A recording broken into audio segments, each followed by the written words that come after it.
तो ये second part है पोएम का। His honor and manhood at stake, Uncle Alfred put down his bowler, his briefcase and his brolly and launched himself into a 50-yard run-up.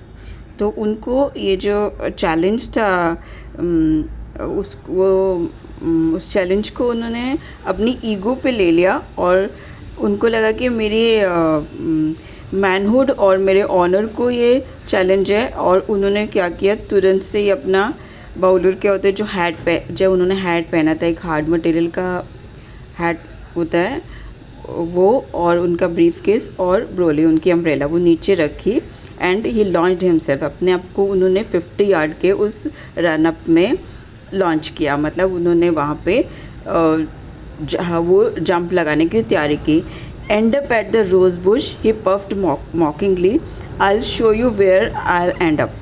आप ये सोच रहे हो कि मैं रोज़ बुश तक एंड करूँगा, मैं वो मॉकिंगली उन्होंने मतलब ओवर कॉन्फिडेंट होकर कहा कि मैं तुम्हें दिखाता हूँ मैं कहाँ पे एंड अप करूँगा। His take off from the lamp post was a thing of beauty, मतलब लैम्प पोस्ट से लेके रोज़ बुश तक की मार्किंग थी। तो जब उन्होंने लैम्प पोस्ट से टेक ऑफ किया तो वो बहुत खूबसूरती से किया, बहुत ब्यूटीफुली किया।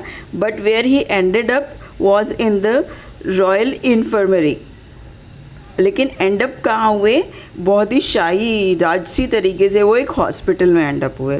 With both legs and plaster, दोनों टांगों में फ्रैक्चर्स होके प्लास्टर चढ़ गए।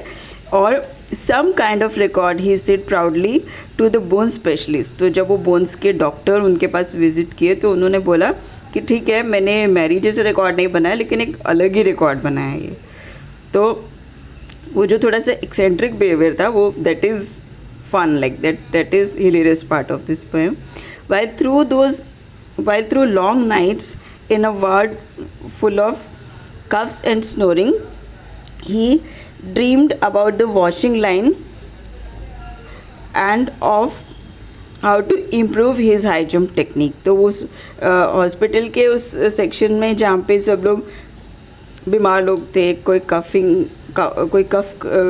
Someone was coughing, someone was snoring, तो उस वहाँ पर उस फ्रैक्चर लेग्स और की कंडीशन में जब वहाँ पे उन्होंने लॉन्ग नाइट्स स्पेंड की तो वो रिपेंट नहीं कर रहे थे, वो सोच रहे थे उस वॉशिंग लाइन के, मतलब कपड़ों की उस तार के बारे में जब वो टेक ऑफ कर रहे थे, और how to improve his high jump techniques. तो वो ये सोच रहे थे कि मेरे से क्या गलती हो गई और मैं अपनी इस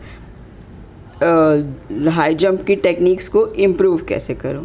तो ये इस पोएम की एक डिमांड भी है कि हमारी फैमिली में, रिलेटिव्स में, फ्रेंड्स में या सिबलिंग्स या कोई ना कोई ऐसा एक एक्सेंट्रिक बिहेवियर होता है, एक ऐसा स्ट्रेंज बिहेवियर जो फ़नी भी होता है और मतलब अपने आप को फ़नी चीज़ें करते हुए अपने आप को ट्रबल में डालता है। तो आपका कमेंट सेक्शन में कमेंट करना है कि आपने भी कोई ऐसे एक्सपीरियंसेस किए हैं किसी नोन के साथ, और वो एक्सपीरियंस को अपने कमेंट बॉक्स में शेयर करना है। So thank you.